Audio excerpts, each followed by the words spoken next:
वारीचा घेतला पावला निया वाळवंटी तुझी सावली गळा भेट घेण्या भीमेची निघाली तुझ्या नाम घोषात इंद्रायणी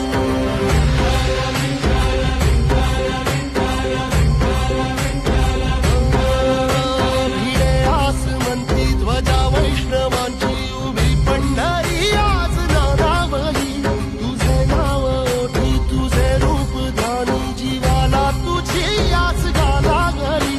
जरी बाप साऱ्या जगाचा परी